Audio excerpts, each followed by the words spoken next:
અને એ ત્યાં જે કઈ ભગવત સ્મરણ સાધન ભજનો સાંભળીએ ત્યાં આગળ શાંતિ મળે. એ જ જીવનની સાચી સાર્થકતા છે. માણસને જીવન જીવવાનો સંતોષ મળે. ચલો આજે સત્સંગમાં પાઠમાં ગયા હતા અને ત્યાં આગળ આપણને આટલો બધો આનંદ આવ્યો. રાજબેન અને રાજભાઈ અને સુધી પણ ગયા. જે પરિવારે આપણને ભજનો સંભળાવ્યા અને ભજનોની અંદર પણ જે મહારાજનો જે સત્સંગ છે, જે એમનો ઉપદેશ છે, બોધ છે, એ સાંભળવા માટેનો કેટલો આનંદ આવ્યો. તો આ છે જીવનની સાર્થકતા. ભલે જોબ કરતા આવીશું, બિઝનેસ હશે, ખૂબ કમાતા આવીશું, ચાલ પડે કાઉન્ટર ઉપર પણ જોવાનો આનંદ મળે. સાચી વાત છે. પણ જો શાંતિ જોઈતી હોય તો એ ડોલર મંદાવી શાંતિ નહીં મળે. ઉત્સાહ જીવનમાં વધારવો છે તો આ રીતે મુખ્ય ભગવત સ્મરણ આપણા જીવનમાં હોવું આવશ્યક છે. અને આજે એ વાતનો આનંદ થાય છે કે આપણા આટલા વર્ષો સુધીના જે આયોજનો અને એ આયોજનોની અંદર જે બાળકોનું ઇન્વોલ્વમેન્ટ થઈ રહ્યું છે એ બહુ ઉત્સાહની વાત છે.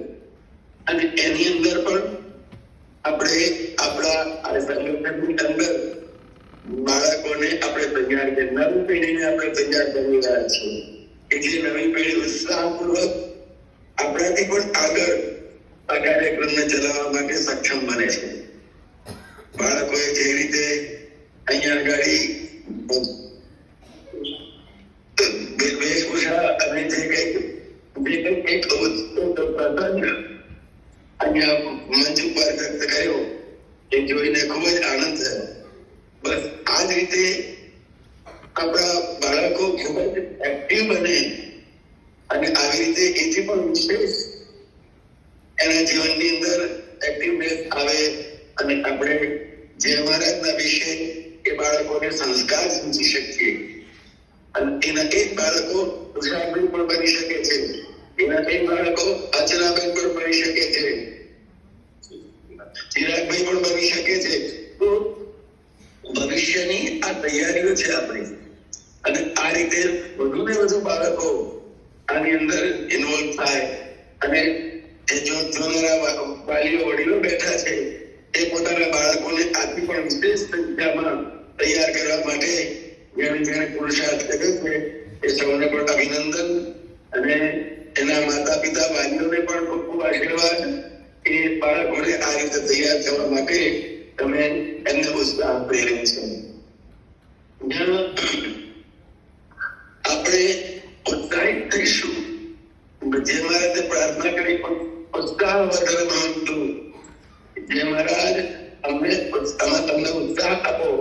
હવે આવા આયોજન, આવા સંસ્કારના કાર્યોની અંદર બાળકોને આપણા જય મહારાજનો પરિચય, આપણા જય મહારાજના પ્રસંગો, જય મહારાજનું જે જ્ઞાન એ બધું અપાય અને બાળકોની અંદર પણ એક સંસ્કાર સિંચાય.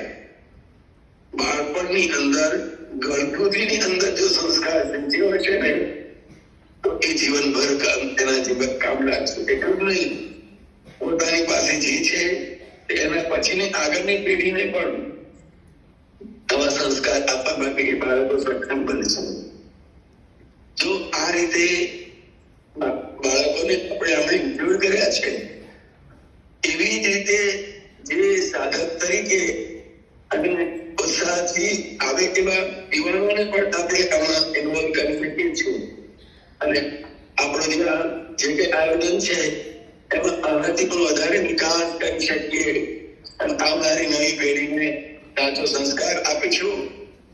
સંયમી બનશે, એમના જીવનની અંદર જે વ્યસનો છે, જે દુરાચાર છે એ આ સંસ્કાર સિંચન અટકાવશે. આપણી યુવાન પેઢીને માટેની જે ચિંતા છે એ ચિંતા નહીં રહે. એમને આપણે જાગૃત થઈને સંસ્કાર આપીશું તો એ આપણા બાળકોને સાચું જીવનનું માર્ગદર્શન મળશે, જીવન જીવવાની સાચી દિશા મળશે એમને. તો આપણે સૌ આવા પુરુષાર્થ વડે આપણી ભાવિ પેઢીનું જતન કરીએ, એને જાગૃત કરીએ. જરૂર જે મહારાજના સંસ્કારો માટે આપણે કરેલો પુરુષાર્થ સાર્થક થશે. અહીંયા જે રીતે આ સત્સંગ ભજન પાઠ થાય છે એનો કેટલો આનંદ આવે છે. આખો સમાજ આટલી મોટી સંખ્યામાં નિગમમાં એકત્રિત થાય, એકબીજાને દિવાળીના અવસર પર્વની અંદર મળવાનું થાય, નવા વર્ષની અંદર મળીને એકબીજાને સદભાવ આપણે અમલ કરીએ, એક મોટું કામ છે. અને દિવાળીના આવા ઉત્સવ પ્રસંગે આપણે આપણી સંસ્કૃતિના સંસ્મરણો ગાંડા કરીએ છીએ. અને આપણા સંગઠનને જે અમારા યોગીરાજ માનસને જે રીતે સર્જન કર્યું છે એ પણ આપણા સૌને માટે એક મૂડી બની ગઈ છે. એક ભવિષ્ય માટેનું આપણું એક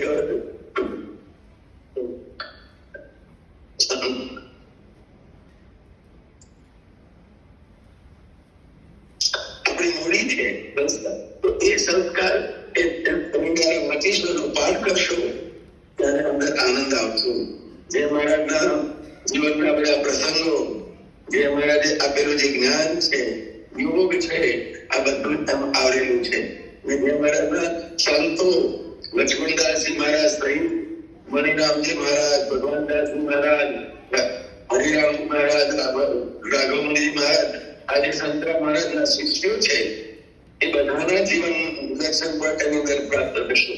આપણી શાખા મંદિરો છે એ કેવી રીતે સ્થપાયા, કેવી રીતે અસ્તિત્વમાં આવ્યા, એ બધું આપણને આમાં મળશે.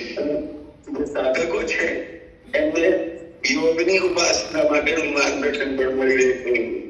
જીવન જીવવા માટે મહારાજશ્રીએ પોતાના મુખેથી જે ઉપદેશ આપ્યો છે, જે જ્ઞાન આપ્યું છે, જેને કારણે આપણે આપણા જીવનનું સાચું મૂલ્યાંકન કરી શકીએ. બસ એટલું જ કહેવાનું કે આપણા જીવનની અંદર જે મહારાજના તરફથી આ જે કંઈ પ્રાપ્ત થઈ રહ્યું છે એ આપણા સૌને માટે એક સંસ્કારનું મોટું એક વારસો પ્રાપ્ત થયો છે. અને એના વડે આપણે પણ આપણા જીવનને કૃતાર્થ કરીશું, સાર્થક કરીશું. અને અહીંયા અત્યારે ઉપસ્થિત છો અને જે આજે કરો અહીંયા સક્રિય છે, રસોડા વિભાગની અંદર, સમગ્ર આયોજનની અંદર રાજભાઈ સુધી પરિવાર છે. અને અર્ચનાબેન, ચિરાગભાઈ, જેમણે આટલો બધો બાળકોને તૈયાર કરવામાં જે પુરુષાર્થ કર્યો છે એ પણ ખૂબ આવકારદાયક છે. અને આપ સૌને ખૂબ નવા વર્ષના અભિનંદન, આશીર્વાદ. આપણા સૌનું આ નવું વર્ષ આપણા સૌને ઉજાગર કરે. આપણે ખૂબ જ આરોગ્યપૂર્ણ રહીએ, આરોગ્ય દીર્ઘાયુષ બનીએ અને આપણા સૌના જીવનની અંદર જે મહારાજની ભક્તિ સેવા પ્રાપ્ત થાય, સૌના જીવનમાં ઉત્સાહ વધે એવા શુભાશીર્વાદ સાથે યોગીરાજ અવધૂત શ્રી ચંદ્રા મહારાજનું પ્રસાદીનો જે અહીંયાથી મોકલવામાં આવ્યો છે, વિચાર કરો કે બદ્રીનાથની અંદર જઈએ અને ત્યાં મમરાનો પ્રસાદ હોય, પણ એ મમરાનો પ્રસાદ જયારે આપણે ત્યાં આવે, ભલે મમરા છે, બધાના ઘરની અંદર હોય છે, બધા થઈ શકતા હોય છે, પણ એમાં બદ્રીનાથનો પ્રસાદ છે. એ ભાવ એ મમરાની અંદર એક શ્રદ્ધા, એક ભક્તિ હોય. એમ અહીંયાથી જે બુદ્ધિનો પ્રસાદ આપણા સુધી પહોંચ્યો છે અને નડિયાદથી જે મહારાજનો પ્રસાદ એક આનંદ ભાવ વધુ છે. તો આપ સૌના હાથની અંદર જે પ્રસાદ અહીંયા વેચાશે, મુકાશે, એ તો નડિયાદથી મોકલેલો ચંદ્રા મહારાજનો પ્રસાદ છે. અને પ્રસાદ હતું પ્રસન્નતા. પ્રસાદ એટલે શું? ભગવાનની, આપણા જય મહારાજની પ્રસન્નતા આપણને પ્રાપ્ત થઈ રહી છે. માત્ર બુંદીનો પ્રસાદ નથી. બુંદી તો અહીંયા બજારમાંથી પણ મળી રહેશે, પણ આ મહારાજથી આવેલો પ્રસાદ છે, એનો ઉત્સાહ, એનો આનંદ છે. અને એ પ્રસાદ લેવાની મનની અંદર આપણને આપણી શ્રદ્ધા છે, ભક્તિ છે, અને એને આપણે હાથમાં લઈને એ આગે અડાડીને માથે ચડાવીને એ પ્રસાદને આપણે લઈશું. એની અંદર આપણને કેટલો બધો ભાવ અને ઉત્સાહ બનેલો રહેશે. બસ એ યોગીરાજ ભગવાન શ્રી શંકર મહારાજની કૃપા પ્રસાદના રૂપે આપના સૌના હાથમાં મુકાશે. આપ સૌએ પ્રસાદને ભાવપૂર્વક ખાશો ત્યારે એનો આનંદ બે મહારાજ સુધી પહોંચવાનો અને બે મહારાજના હાથે મળ્યાનો પ્રસાદનો આનંદ આપ સૌને પ્રાપ્ત થશે. બે મહારાજના શુભાશીર્વાદ, દિવાળીના, નવા વર્ષના, યોગીરાજ અવધૂતની દિવ્ય અખંડ જ્યોતના શુભાશીર્વાદ આપ સૌને પ્રાપ્ત ભાવ. આપ સુખી રહો, નિરોગી રહો, દીર્ઘાયુની રહો અને મહારાજની ભક્તિ વધે એવા શુભાશીર્વાદ સાથે સૌને જય મહારાજ. જય મહારાજ.